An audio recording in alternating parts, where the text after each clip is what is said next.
al derecho y al revés. Las dos caras de la realidad.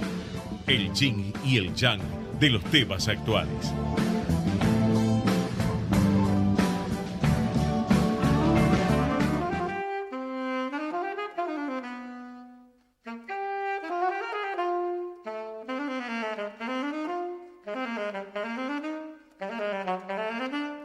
Buenas tardes, ¿qué tal? Buenas tardes, señores, ¿cómo les va? Como siempre a dúo, Alfredo. Aquí estamos en el programa número 54. Bueno, seguimos avanzando, esto ya es una maratón, tenemos muchas novedades, hoy va a ser un día de muchas novedades, empezando por el partido de Argentina.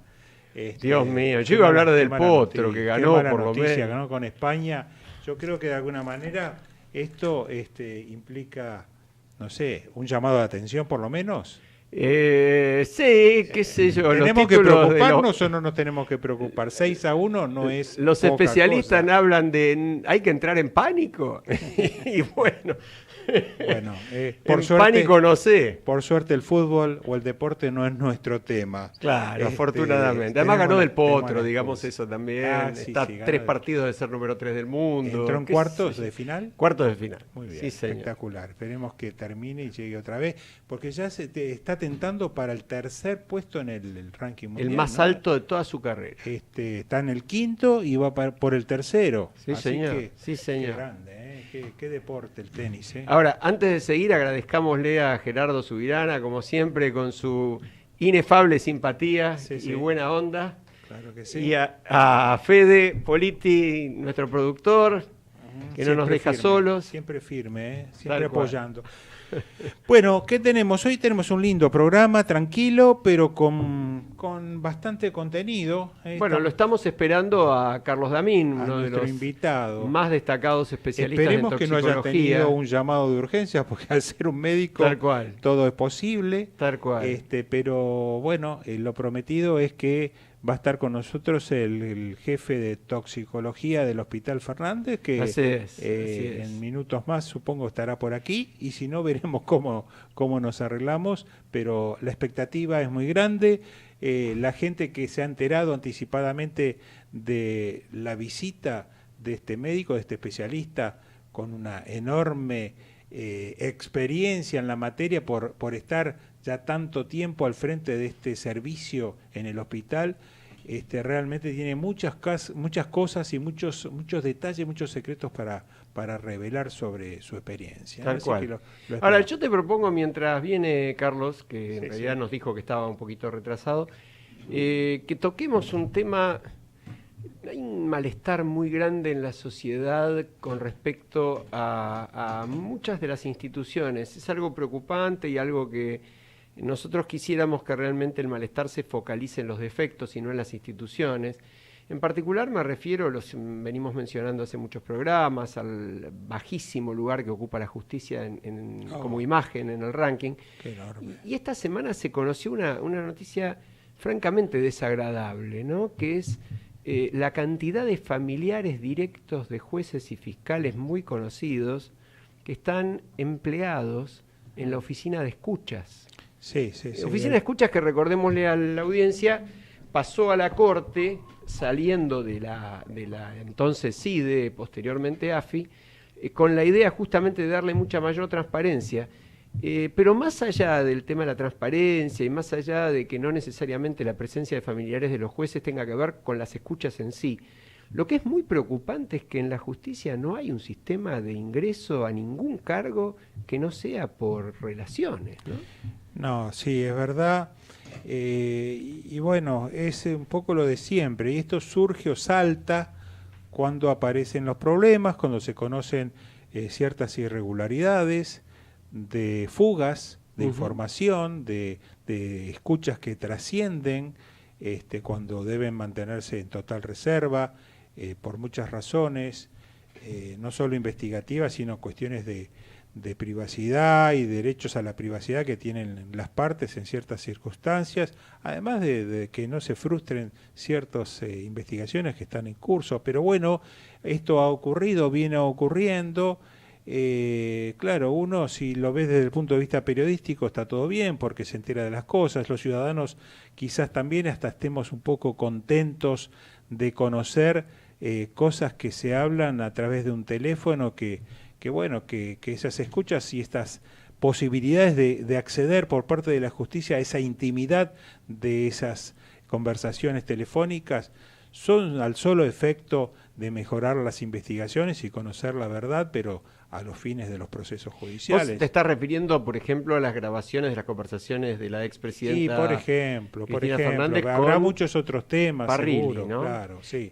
Ahora, yo creo, puntualmente, a mí me parece que el tema del nepotismo... Sí, es grave, es grave. Es un tema muy delicado, Es delicado. Y particularmente es histórico. Los que tenemos, como vos y yo, muchos años conociendo la justicia desde adentro, sabemos que si se publicase un listado entero, desde jueces hasta cada uno de los empleados de la justicia, la cantidad de apellidos que se repiten decenas de veces, sí, sorprendería más de uno. Y esto tiene que ver, vos fíjate, yo me acordaba la tan cuestionada reforma que intentó el gobierno anterior, sacando las intenciones y las búsquedas y la inconstitucionalidad, para mí muy bien declarada, de varias de esas normas, tenía una norma que nadie podía discutir, que era la realización de concursos para todos los cargos. Y sí, pasaron 4 años, 5 años, y la justicia no hizo ni uno. Sí. Y cuando hay concursos, incluso concursos serios, se supone que deberían ser serios. Estamos hablando de concursos de magistrados, sí, han fracasado todos estos años, cada vez peor. El grado de irregularidades de jueces que por ahí, candidatos, mejor dicho, que están en el lugar número 10, 12, 13, 15 y pasan al segundo lugar y acceden al cargo de juez, y al que estaba en segundo lugar porque por mérito lo había ganado, de pronto aparece después de una supuesta entrevista en un lugar muy alejado de la punta. Son frustraciones permanentes que de alguna manera nos ponen en una situación de mucha indefensión frente a estas irregularidades que no solo ocurrieron en el pasado, están ocurriendo en el presente. El tema del nepotismo se vino a justificar durante muchísimos años a través de ¿qué? Y bueno, a través de el tema de la confianza, ¿no? Se dijo, bueno, la confianza, la designación de familiares, de alguna manera viene a cubrir cierta tranquilidad en que quien va a acceder a ciertos cargos va a ser gente de cierta familia, y allí el nacimiento de lo que es la famosa familia judicial, ¿no es cierto? Lo que pasa es que ahí yo separaría, porque la familia en lo que es la función pública estrictamente política, sí, en lo que es una tarea que dura lo que dura el mandato del funcionario, lo que dura el periodo muchas veces breve que está un funcionario político, tiene una cierta lógica. Un secretario privado, incluso un periodista que puede ser el director de prensa, yo ahí no me metería. Sí. Pero en lo que son cargos permanentes, y este es el problema de la justicia, estamos hablando siempre de cargos permanentes. Es más, estamos hablando de que el nepotismo es una vía para llegar a los máximos cargos, sí, a los cargos de secretario, de fiscal y de juez. Y este tema, el del nepotismo, no es una cuestión solo de decir por qué nombran a un familiar y no a una persona de afuera, que quizás con un concurso se elegiría gente con mayor preparación y demás, sino que en la práctica se producen en el día a día, cuando hay familiares entrecruzados, a veces en la misma cámara, ni siquiera en los mismos juzgados, sino en la misma cámara, se empiezan a plantear problemas gravísimos. No nos olvidemos del caso del fuero previsional, que yo siempre traigo a colación, en donde el juez Herrero ha hecho planteos en las mismas reuniones de camaristas de problemas que se generan a raíz de que el secretario de superintendencia de la Cámara es el hermano de otros, bueno, y cuando vienen los acuerdos y se tienen que tomar las decisiones, resulta que se arman los temarios, el orden del día, y se manipulan los temas de forma tal de que se nota que ese problema del nepotismo y del parentesco y del amiguismo juega un papel preponderante que tergiversa absolutamente todo lo que tiene que ser la independencia de los jueces. Ahora, ¿no? yo te propongo una cosa, porque lo tenemos por suerte con nosotros al doctor Carlos Y Damín. aprovechémoslo. Y además me parece que justamente este tema del nepotismo es una suerte de adicción en la justicia. Entonces, qué mejor que un especialista, uno de los grandes especialistas, ya lo presentamos antes de que llegue, pero vamos a recordar. Yo pensé que vos le ibas a preguntar si existe el nepotismo en la medicina. Podríamos tratar el tema, posiblemente algo haya. En las drogas, claramente. ¿Sí? Claro, hay sustancias que son hijas de... Ajá. Y que se consumen juntos, la metanfetamina junto con el éxtasis, por ejemplo, una es hija de la otra. Ahora, Carlos, lo presentamos antes, vamos a recordar que es referente en la ciudad de Buenos Aires, designado por el gobierno como referente en el tema adicciones. Es un hombre con una prolongada trayectoria nacional e internacional. No vamos a desarrollar todo el currículum. Doctor en medicina, jefe del servicio de toxicología del Fernández, titular de cátedra de la facultad. Pero fundamentalmente, Carlos, lo que queremos, y la gente se ha interesado mucho en tu presencia, es que nos cuentes, por ejemplo, como punto de partida, ¿cuál es el problema más grave a nivel de adicción que tiene la Argentina? Bueno, claramente es el alcohol. Sí. El problema que tenemos con el alcohol, que es un problema que se viene agravando, que viene disminuyendo en edad, que viene teniendo consecuencias directas en costumbres que cada vez se van arraigando y que van apareciendo nuevas, ¿no? Como esta última que tenemos desde hace 3 o 4 años, que es el último primer día, donde los chicos el día antes de empezar su último día en el último año, el primer día del último año, pasan toda la noche embriagándose para ir de alguna manera sin dormir y o ebrios al colegio. Al aula. Entonces, bueno, esto hace que se nos vaya agravando claramente este problema en un grupo etario como es la adolescencia, donde el alcohol es un factor de graves consecuencias, porque el alcohol afecta al sistema nervioso central y al cerebro en forma directa, y por eso el alcohol está prohibido en nuestro país para menores de 18 años. Eso es muy importante, perdóname la interrupción. Está prohibido acá, y yo había leído algún trabajo tuyo también, se está por elevar la edad de prohibición en otros países, en los más avanzados. No, acá sería impensado proponerlo siquiera, pero hay muchos países del norte de Europa que lo tienen en 25 a la prohibición. El diablo. En 25 años. Claramente, ¿por qué? Porque el alcohol afecta una interrelación entre las neuronas que se van produciendo hacia los 22, 23 años dejan de producirse. Esto que se da en toda la adolescencia es muy afectado por el alcohol. Bueno, esto hace que en algunos países esté prohibida la venta. Este tema del incremento de la adicción, ¿no? Que creo que viene en todos estos años en crecimiento, ¿o me equivoco? No, claramente no ha bajado. Por ahí en algún momento desciende un poco alguna sustancia o hace vaivenes algunas sustancias, pero la masa de sujetos que consumen sustancias va en aumento de forma permanente en todo Occidente. Ahora, ¿no? ¿se ha podido establecer, no solo aquí, sino en otros países del mundo, si esta cuestión es sensible a algún intento de disminuirlo, algún tipo de campaña, algún tipo de acción gubernamental, o no hay con qué darle, como diría? Tenemos países que son ejemplos del no consumo de alcohol, como son todos los países musulmanes, que lo tienen culturalmente por una cuestión religiosa. Prohibido. Es decir, no hay problema de alcohol en ningún país musulmán. Y tenemos una disminución franca del consumo de alcohol con una política muy puntual aplicada en un país como Islandia. El problema es que Islandia es un país muy chico, pequeño, un país, es una isla que es fácilmente controlable por una buena campaña. No nos es tan simple en países más grandes. ¿Y en qué consiste la campaña o lo que han hecho? En Islandia lo que hicieron fue una gran concientización de los padres, y esto es lo que a mí me parece fundamental. Nosotros no tenemos un problema con el alcohol con los chicos, el problema lo tenemos con los padres. Mirá vos.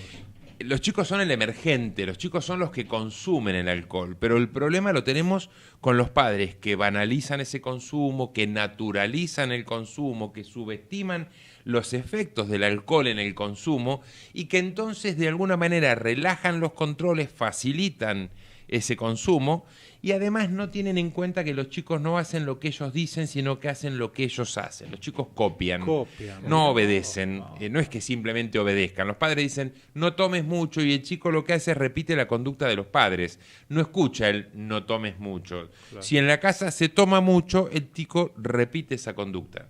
Entonces, nosotros no tenemos padres conscientes de esto, no tenemos padres responsables de esto. Nuestra sociedad de joven adulta, en la franja que va de los 25 a los 50 años, es una sociedad de muchos consumos, no solamente el alcohol, es una sociedad que consume muchos medicamentos, consume mucho de todo. Pero socialmente, ¿no? Es un país que si consumimos, nos va bien. Si bajan los consumos, ya no importa de qué, nos va mal. Eso está instalado en la sociedad. Entonces, para los chicos repiten la conducta. Si consumen, está bien. Si no consumen, está mal. Y cada uno en su nivel. Los adultos podrán consumir más autos y los chicos lo que tienen a mano es alcohol, marihuana, y lo que consumen es eso. Claro. Y en tu experiencia, sobre todo, yo sé que vos tenés una participación una relación muy directa con el día a día, digamos, de la toxicología. Claro, porque el Hospital, ¿no?, Fernández es un hospital importante que recibe una cantidad de pacientes muy importante, sobre todo los fines de semana. Eso te iba a preguntar, ¿dónde se concentra la atención de pacientes y qué tipo de situaciones se plantean, digamos? En la semana, básicamente, la mayor parte de los pacientes que consumen y que consultan al hospital, o que la demanda es el haber consumido una sustancia, se da de jueves a domingo. Jueves, viernes pica, hace tope, a veces compiten entre el viernes y el sábado, baja al domingo y baja muy, muy bajo lunes, martes y miércoles en la semana.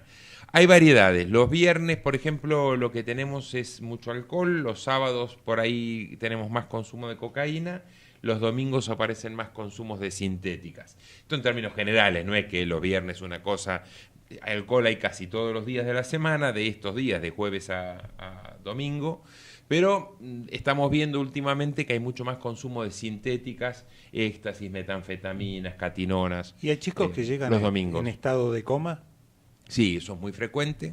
Lamentablemente lo vemos en chicos mucho más chicos. Es decir, yo hace 28 años estoy en el hospital, hace 25 años veíamos alarmados un adolescente o un adulto joven de 22, 23 años con un consumo de 3 gramos de alcohol por litro de sangre, una alcoholemia de 3 gramos, y hoy vemos chicos de 14, 15 con 6 gramos de alcohol. ¿3 gramos cuánto es? ¿Qué es? Para que la gente entienda. 3 gramos de alcohol lo produce el tomar, por ejemplo, medio litro de Fernet en el término de 6 horas, diluido, mezclado con una gaseosa cola, o tomar 3 litros de cerveza, o tomar o medio litro de tequila, vodka, que son bebidas que se usan hoy muy frecuentemente porque los chicos la asocian.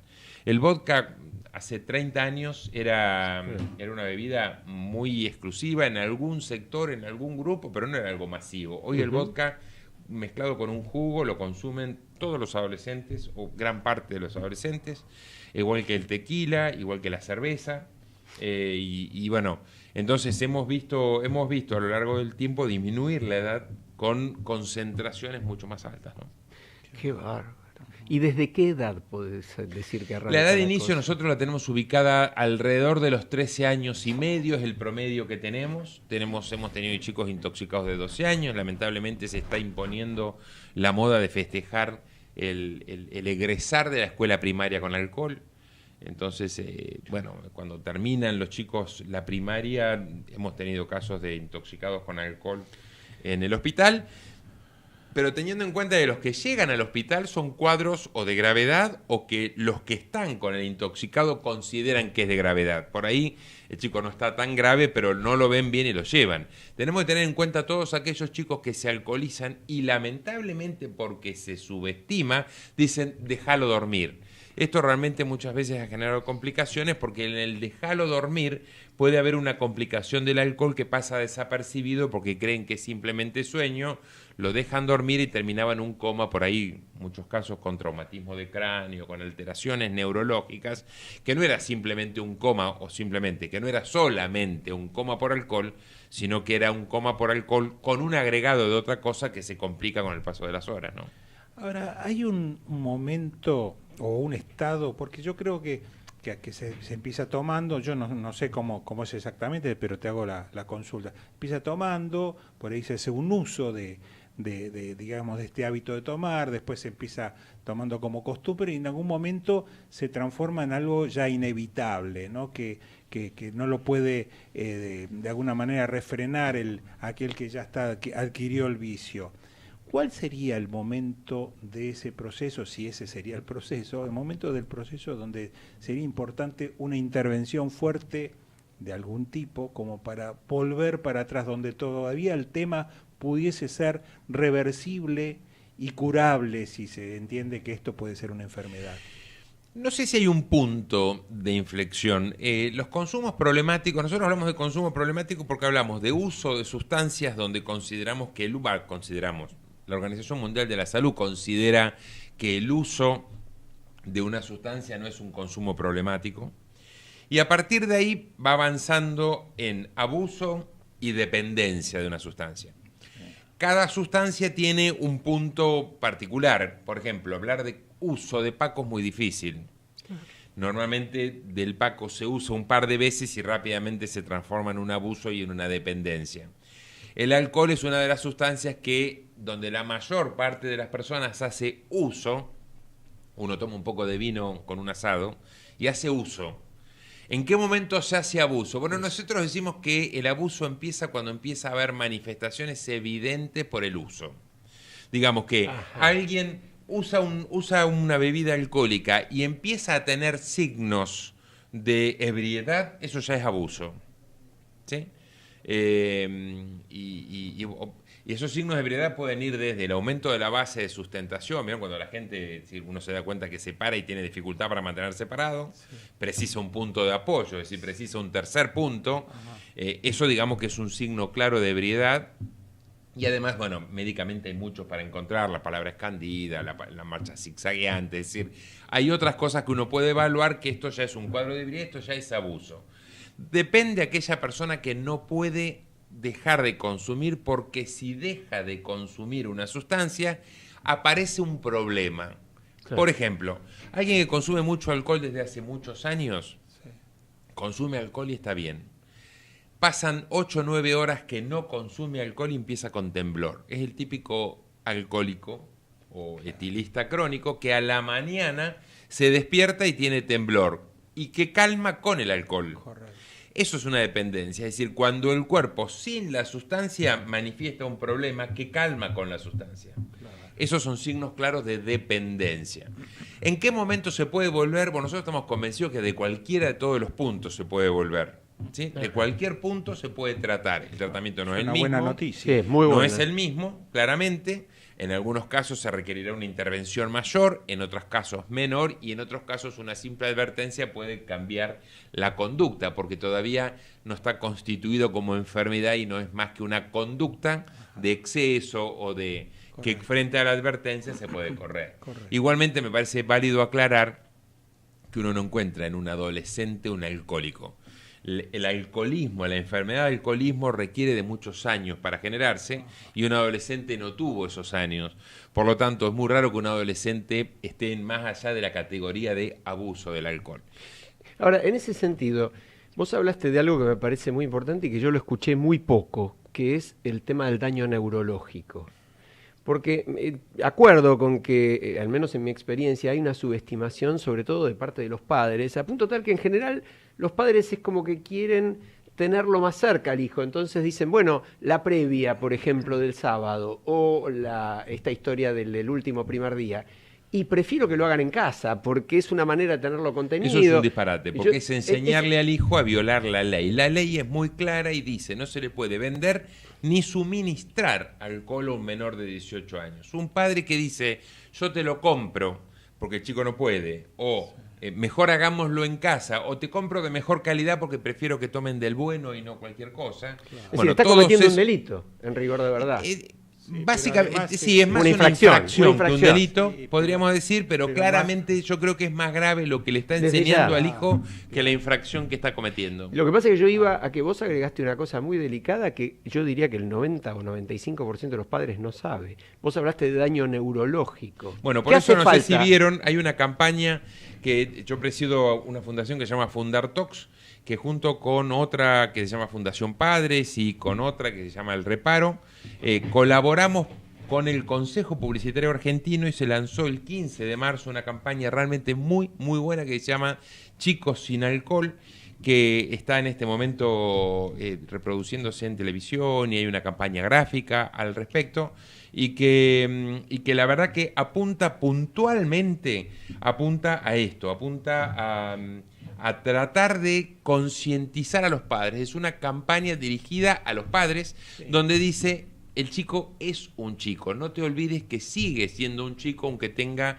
14, 15, 16 años y es por eso que no puede consumir alcohol, porque produce un daño neurológico y en muchos casos ese daño neurológico es irreversible en la adolescencia. O sea, ¿ustedes están convencidos que el efecto de cualquier campaña que se realice en principio tendría que estar dirigida hacia los padres? Definitivamente, y en este caso esta se dirigió a los padres. Te quiero hacer una consulta, una pregunta, a ver si podemos establecerlo de esta manera, no sé si es posible, pero si uno tuviera que decir que de un 100% de adicciones, y tomando dentro de ese 100% solo el tema del alcohol y de las drogas, así en general, unos y otros, ¿qué proporción le adjudicarías al alcohol y qué proporción le adjudicarías a las drogas?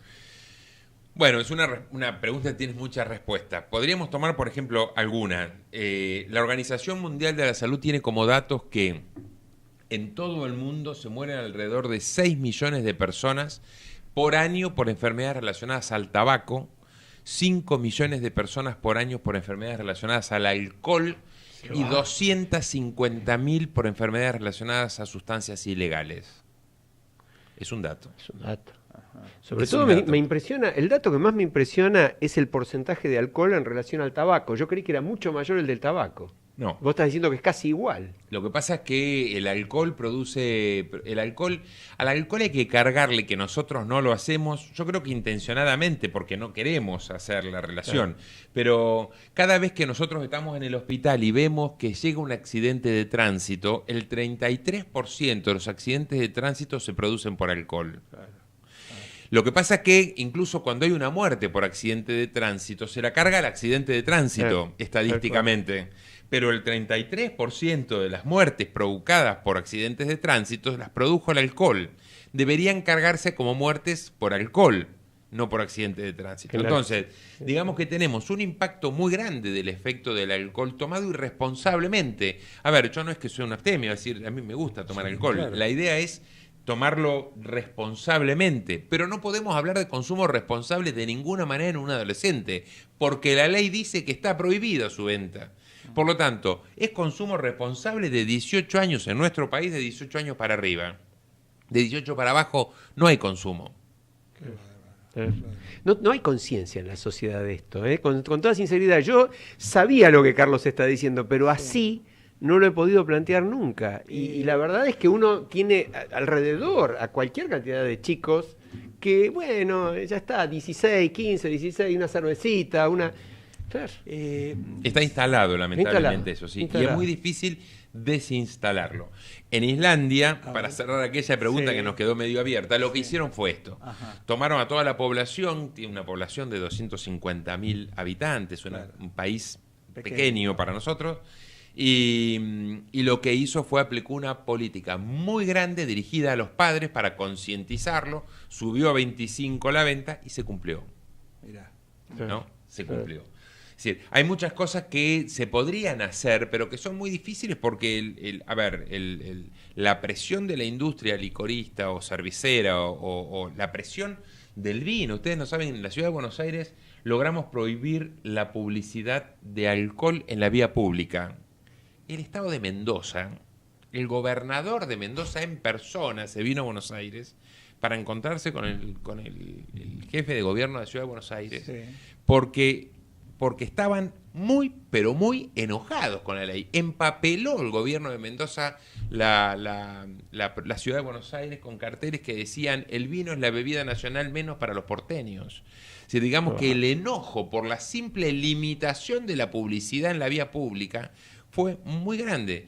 Cuando el gobierno nacional propone aumentar los impuestos a las bebidas alcohólicas, terminó yendo para atrás en las bebidas alcohólicas y en la cerveza. No pudo aumentar el impuesto. Sin embargo, la Organización Mundial de la Salud es clarísima y dice que una de las medidas más baratas para el Estado es aumentar los impuestos, no solo porque no tiene un costo, sino que además tiene un aumento de la recaudación, con cuyo dinero se pueden hacer campañas de prevención. Se ha hecho con el tabaco, se hace con el tabaco. Obviamente, lo que pasa es que se logró a la industria del tabaco limitar de otra manera, y entonces cuando ya no tuvo mucha forma de responder, se logró limitar la publicidad y un montón de cosas. Con el alcohol no nos está haciendo fácil.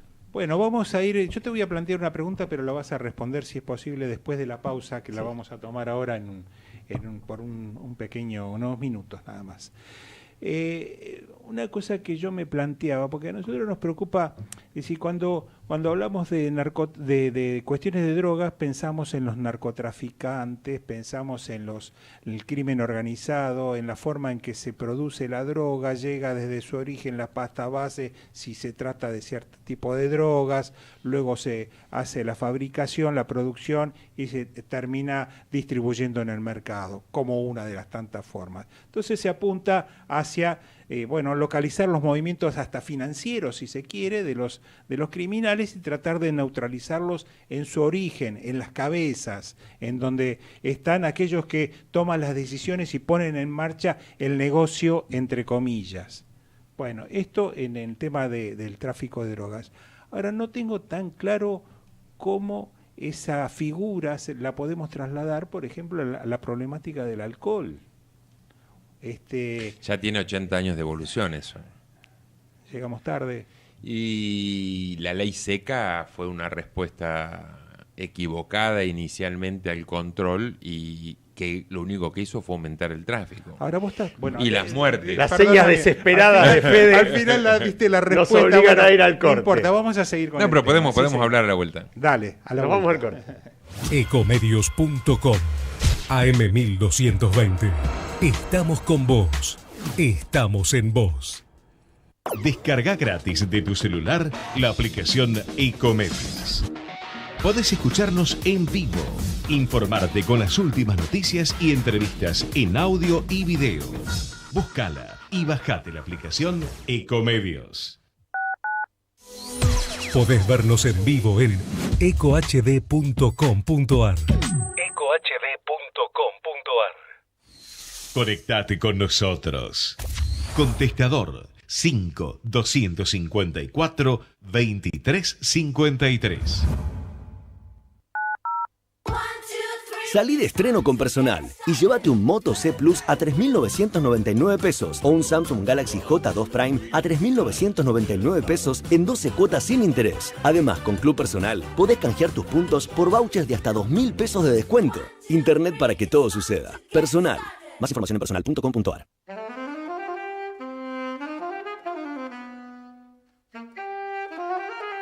Bueno, estamos de vuelta, por suerte. De inmediato, porque realmente estábamos muy, muy ansiosos por seguir la charla, ¿no? Es muy, muy interesante. Y estábamos avanzando, vos le habías contestado a Alfredo su pregunta en cuanto a qué se puede hacer con el alcohol. Pero yo te iba a hacer una pregunta porque uno de los oyentes, Esteban de Pergamino, me preguntaba hoy cómo es esta historia de la relación entre el consumo de droga y el crimen, si es tan habitual como nos imaginamos y como dicen los medios, es decir, que un porcentaje muy elevado, si hay estadísticas sobre esto, no sé si vos las conocés, porque por ahí no te llegan desde el punto de vista profesional. ¿Y cómo funciona en la Argentina el tema de las otras drogas, las sintéticas, la marihuana? ¿Qué tipo de problema tenemos ahí? Tenemos una asociación evidente entre delito y consumo de sustancias. Lo que pasa es que la mayor parte de las veces lo que nos encontramos es con sustancias legales asociadas al ilícito, al delito, más que sustancias ilegales. Básicamente por los efectos. Nadie que esté alucinado sale a delinquir, porque normalmente no puede contenerse. Nadie que esté demasiado relajado o dormido sale a delinquir. Claro.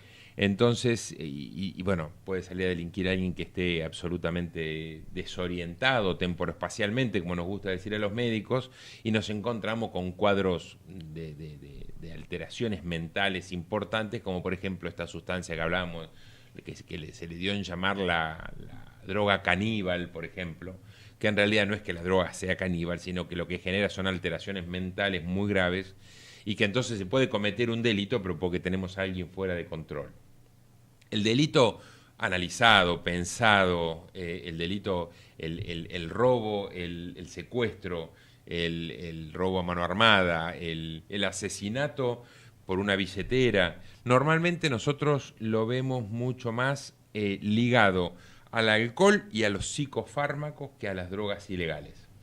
Normalmente ese pequeño trago que mucha gente cree que lo hace para tomar valor, que se ve mucho por ahí en zonas más rurales. Yo soy de un pueblo chico y es, bueno, alguien que tiene que ir a hacer algo, se toma un trago de algo para darse valor, ¿no? Exacto. Y que tiene que ver con esta cosa de inhibición de inhibiciones que genera el alcohol, inhibición de las inhibiciones, y por eso genera un cuadro de desinhibición. La gente está como más liberado, con un poquito de alcohol encima, sumado a, por ejemplo, algunos psicofármacos de uso muy frecuente, como por ejemplo el clonazepam en nuestro país, que es una medicación muy frecuente, mal utilizada, sobrevendida, que la gente convida este medicamento, y es un medicamento que genera un efecto muy particular sobre la voluntad, y es el no me importa. Ajá. Entonces, la suma del alcohol con el clonazepam, por ejemplo, genera cuadros de mucha agresividad y además de no importarle nada del otro. Entonces, cuando uno ve, por ejemplo, que le roban a unos ancianos, se llevan 1.000 pesos, y cuando se están yendo le disparan y matan a uno y hieren gravemente al otro, ese efecto no lo genera una droga ilegal normalmente, sino la asociación de sustancias legales. Entonces, la principal asociación que tenemos con el delito de sustancias es con legales, no con ilegales. Nadie se imaginaría a alguien cometiendo un delito bajo los efectos del éxtasis, de las catinonas, del LSD. Y además que uno lo ve el efecto de las personas, ¿no? Son sustancias de consumo grupal en lugares cerrados, no son sustancias de consumo al aire libre. La cocaína es una sustancia que pone a la gente bastante paranoica, se encierra, y que consume cocaína no lo hace normalmente en grupo, es una persona más aislada en el consumo. En cambio, el éxtasis, estas sustancias son sustancias más sociales, son de consumo. Uno no pensaría en que nadie se queda en su casa escuchando música y consume éxtasis para consumir solo. Sí, se necesita sociabilizar. En cambio, esto sí se lo imagina con alguien que consume cocaína. Los que salen así para afuera normalmente consumen más sustancias legales. ¿Y vos cómo ves? Es una generalización igualmente, ¿no? Entiendo, no, pero es muy interesante porque la verdad me cambia la idea que uno normalmente tiene. Sí, la gente tiene idea de que el delincuente está bajo los efectos de cocaína, son todos unos drogadictos, y la verdad es que es una mala información que la gente tiene y que no hay nadie que desmienta. Y te aclaro que la pregunta me la hace un oyente que es secretario de juzgado penal en la provincia de Buenos Aires, de manera que es un tipo que está cerca del tema. Pero en esa misma línea y con respecto, porque hay un tema, digamos, que no es un gran tema tabú, digamos, no es como el aborto, por nombrar un tema álgido de discusión hoy, pero que con el cual se ha ido y venido en la sociedad, que es el tema de la despenalización del consumo de determinadas drogas, en particular de la marihuana. Entonces, más allá de que estamos hablando, según lo que vos nos contás, no es el problema crítico en materia de adicciones en la Argentina, pero ¿cómo jugaría? Porque uno siempre tiene la sensación de que lo que es, vos mencionaste la ley seca, de lo que son regímenes de regulación y prohibición muy estrictos, si no se pueden sustentar con un esquema de prevención y de educación, terminan siendo levantar el precio de la mercadería, ¿no? Entonces, bueno, a ver, vos dijiste muchas cosas, voy a intentar meterme incluso con un terreno que que no conozco porque es el tema legal, pero puedo hacer un par de consideraciones. Cuando uno piensa en sistemas rígidos y, usaste otra palabra, sistemas más rígidos. Sí, estrictos, me parece. Controladores. Uno normalmente lo primero que hace la gente es pensar en sistemas como el norteamericano. Y Estados Unidos es un estado que no hay duda que de todo Occidente es el estado que más invierte en la lucha contra el narcotráfico, porque no solo lo hace en su territorio, sino que lo hace en el mundo entero. ¿Cómo le va a la sociedad norteamericana? Mal. Muy Pésimo. mal. No hay nadie en el mundo que consuma tantas sustancias ilegales como los norteamericanos. Eso quiere decir que de movida o no es tan rígido el estado norteamericano como controla sus sustancias, o no, y de movida claramente no es efectivo. Es decir, que la gran inversión de dinero en la lucha contra el narcotráfico no da resultados simplemente por ser eso. Por lo tanto, cuando nosotros escuchamos decir a algún político decir hay que hacer una mayor inversión en la lucha contra el narcotráfico, no precisamos más dinero. Precisamos hacer otra cosa distinta a la que venimos haciendo, porque lo que hacemos nos ha demostrado que no funciona. Pero no a nosotros, a los norteamericanos, que quien tomamos como modelo, pero lo estamos mirando mal. Carlos, me diste el pie para la siguiente. Me quedaron, él dijo dos cosas que quisiera terminar. Terminalo, dale. Y vos hablaste también de la despenalización del consumo. Y acá, discúlpame mi torpeza, pero te quiero hacer una pequeña corrección. En nuestro país no está prohibido el consumo, está prohibida la tenencia. Es una pequeña diferencia que por ahí la gente normalmente no la logra entender, pero digamos que en nuestro país no está prohibido consumir, sino que está prohibido tener. Y esto la 23.737 le hace un vericueto, porque uno dice, bueno, ¿cómo va a consumir si no tiene lo que está diciendo este tipo? Es una estupidez. Y la verdad es que es así. Si alguien llega al hospital intoxicado por cocaína, no está cometiendo un delito ni cometió ningún delito, porque está intoxicado. Ahora, si al revisarlo en un bolsillo tiene cocaína, eso es un delito, porque lo que está prohibida es la tenencia, no el consumo.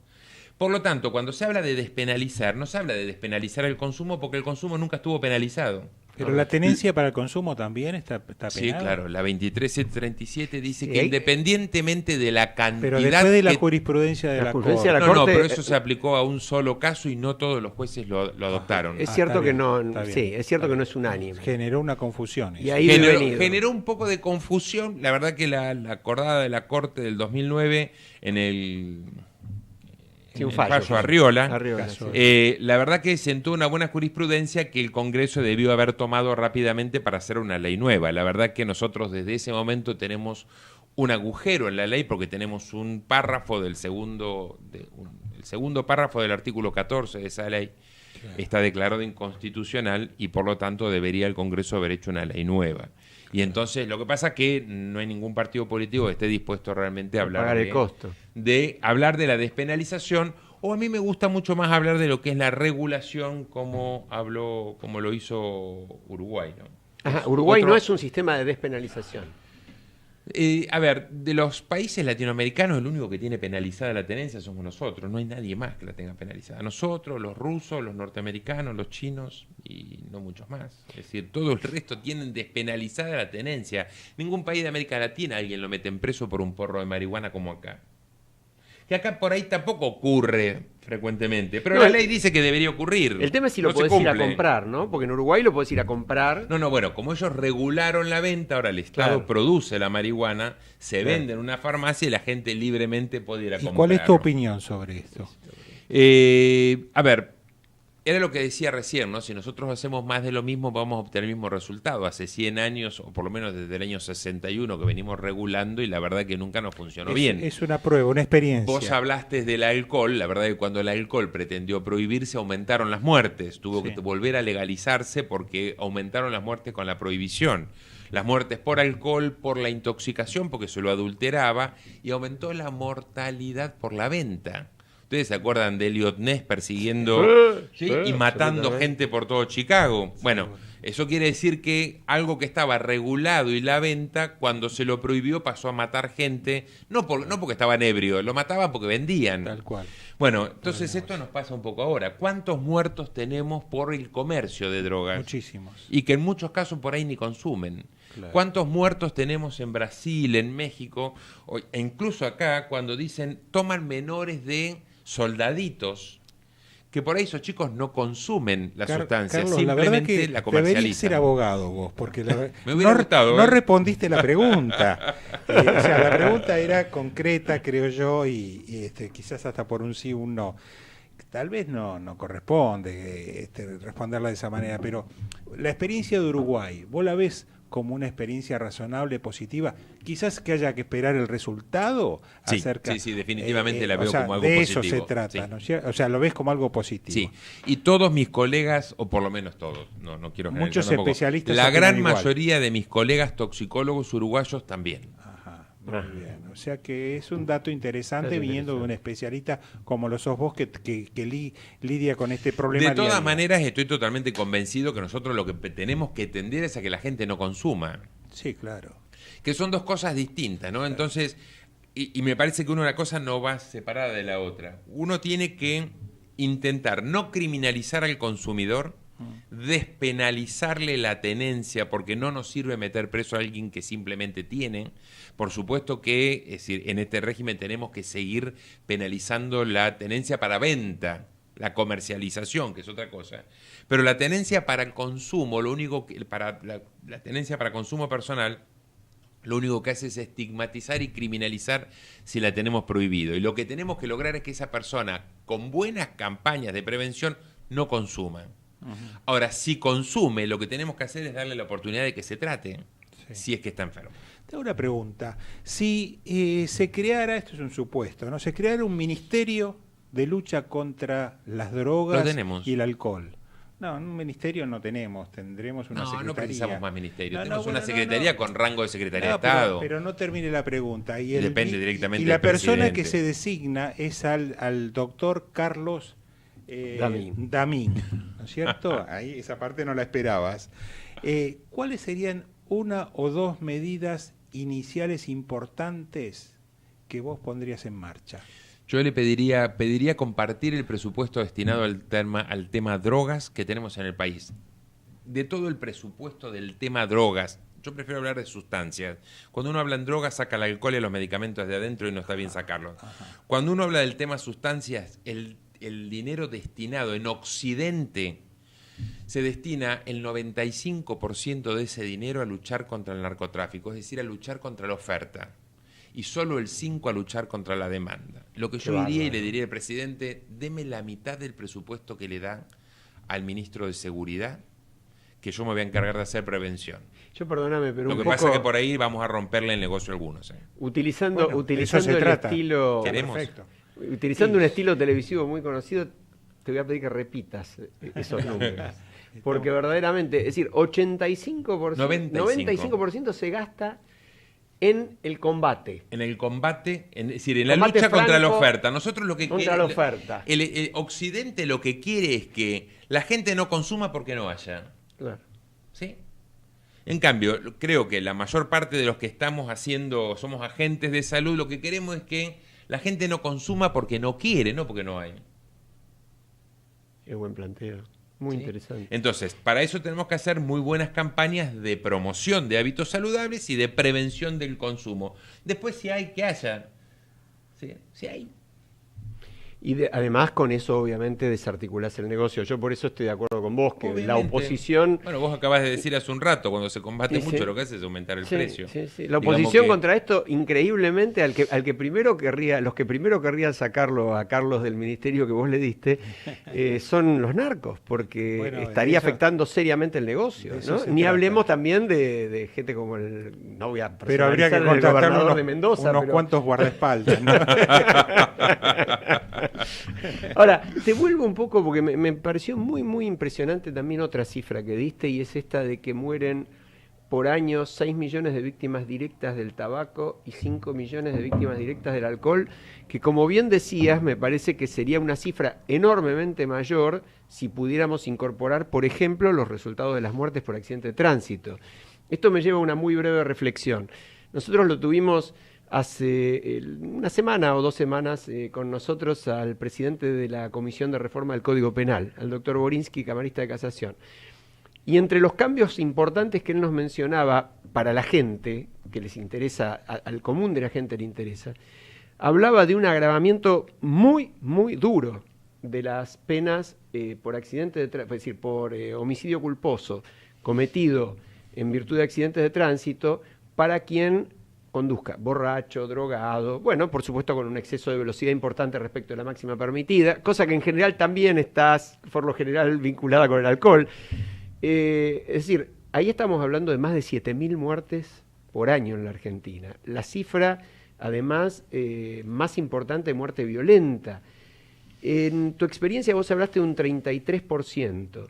Yo un poco me gustaría decirle a la gente que de acuerdo a lo que, si yo no te entendí mal, quien maneja con cuánto, con más de cuánto, debe sentir que si provoca un accidente y mata a alguien, es realmente un asesino. ¿Cuánto es lo que se puede tomar para manejar con un mínimo de conciencia? Bueno, a ver, el alcohol, yo soy un convencido que tiene que ser alcohol cero para conducir.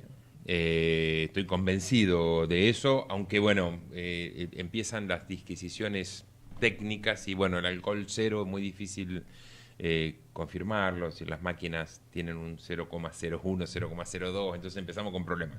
Hay muchas provincias que tienen alcohol cero, no hay problema. Apoyé siempre las veces que ha habido algunos proyectos a nivel nacional para que fuera alcohol cero en la ruta, porque es alcohol cero, porque fíjate que para conducir una moto es 0,20. 0,20. Y entonces uno dice, bueno, ¿por qué si para conducir una moto es 0,20? Entonces porque con 0,30 el equilibrio está alterado. Entonces no es importante el equilibrio para manejar un auto. Entonces tenemos para un auto 0,50 sin equilibrio, pero para una moto 0,20. Bueno, entonces digamos que, y además para un profesional es cero. ¿Por qué para un profesional es cero? Bueno, porque profesionales lleva a otras personas. Y cuando yo voy con mi familia, arriba del auto no es importante, porque son de mi familia. Tal cual. Entonces, digamos que yo creo que lo que hay que hacer es unificar en cero y no dar más vueltas. Entonces y ahí sí creo que es cero y no tenemos discusión. No es un vasito de vino, yo me aguanto dos, porque aparte la gente, y sobre todo los argentinos, dicen, a mí no me hace nada el alcohol. Ese es yo el puedo problema. tomar dos.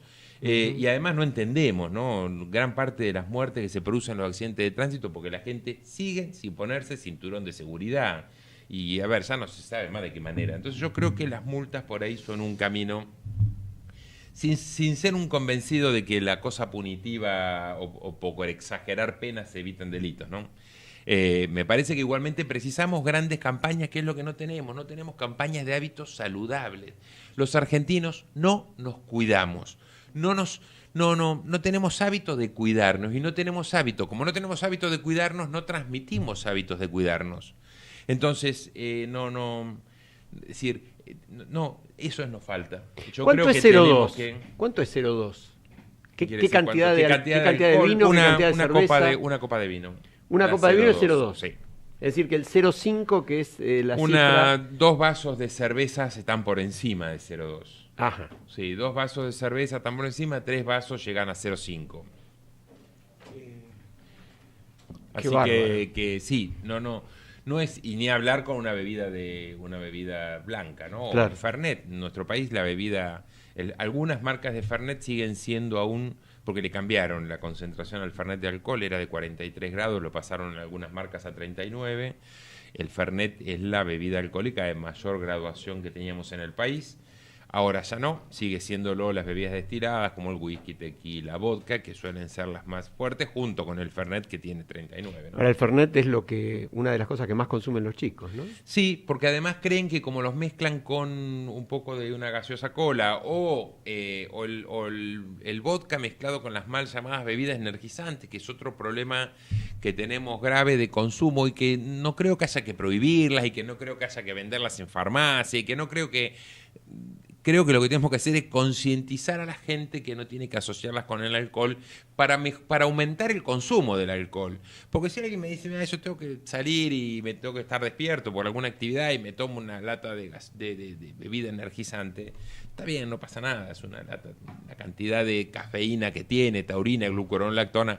Ahora, cuando se toma esa bebida energizante asociada al alcohol simplemente para permitir tomar más alcohol, y entonces un chico que sabe que con 2 vodkas estaría dormido, pero que con la bebida energizante se toma 4 y termina alcoholizado, alcoholizado, pero que todavía por ahí puede aguantar un poco más. Entonces ahí es el problema, porque no se está cuidando.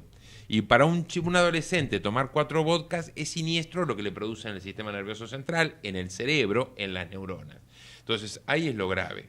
El cuadro de intoxicación, lo que los médicos llamamos el binge drinking, que también llaman los norteamericanos, que es el episodio compulsivo del alcohol. El chico que de lunes a viernes no toma nada y el viernes se emborracha.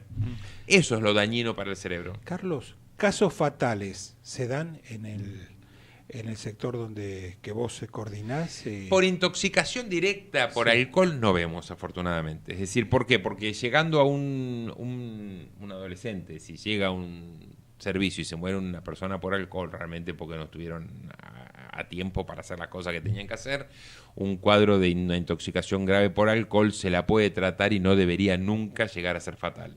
Ahora, si tiene un traumatismo, si asoció distintas sustancias, bueno, en ese caso claramente, por es otras decir, razones. muchas veces no llegan al hospital. Claro. ¿Y cómo es el tema de los sectores sociales, digamos? ¿Se consume lo mismo en la clase alta, en los sectores más bajos? La sociedad argentina consume toda. Tenemos diferencias. La más baja consume más vino de cajita, consume mucha cerveza. La media consume más champán, bebidas blancas y vinos. Y la más alta consume también mucha bebida blanca, champán, vino y cerveza. Consumen todos los estratos sociales. Claro. ¿Sí? Todos los estratos sociales. Los más jóvenes consumen mucho más Fernet y cerveza. Es muy raro que consuman vino, los chicos toman menos vinos. Y bebidas blancas. El vodka, tequila es lo que más vemos consumir, ¿no? ¿Se puede encarar toda esta problemática, un poco porque ya nos quedan un par de minutos, ¿se puede encarar toda esta problemática asociada a la educación y trabajarla desde la escuela? Nosotros creemos que es vital, es decir, cuando digo nosotros es todo un grupo de personas que pensamos parecido, no me gusta personalizarlo, pero creemos sin duda que la educación es una de las bases, siempre y cuando esa educación vaya acompañada de algo dirigido a los padres, porque los padres tienen una función indelegable de educación. Es decir, en la escuela podemos darle instrucción y mostrarle algunas cosas a los chicos. Igualmente yo no estoy muy convencido de tener que darles demasiada información a los chicos en cuanto a los efectos. Hay que educarlos a los chicos, darles un poco de información y suficiente. A los padres es a los que tenemos que alertar, enseñarles que tienen que enseñar y por qué es importante cuidarse. Los médicos deben dar parte a la policía de ciertos casos que les toca atender. No, definitivamente. Ahora, no. Esto es un problema de salud y no de seguridad, siempre y en todos los casos. Ahora, si existiría cierta necesidad de que los padres tomen parte en este tema, ¿no habría que de alguna manera en el caso que los anoticiarlos? médicos tengan conciencia de que hay un cuadro de descuido o de abandono de un menor, lo que tenemos es la obligación de hablar con el Consejo de Niños, Niñas y Adolescentes. Bueno, Carlos, fue la verdad muy enriquecedor, te agradecemos muy muchísimo interesante. Y creo que lo vamos a volver a invitar. Desde ¿no? ya, y uno siente la necesidad de participar en esto, ¿no? Es en beneficio de la sociedad, sin duda. Con gusto, gracias. Y nos estamos yendo, le damos espacio a Voces y Memorias con Hernando Obri. Hasta el programa 55, hasta la semana que viene. Buenas noches.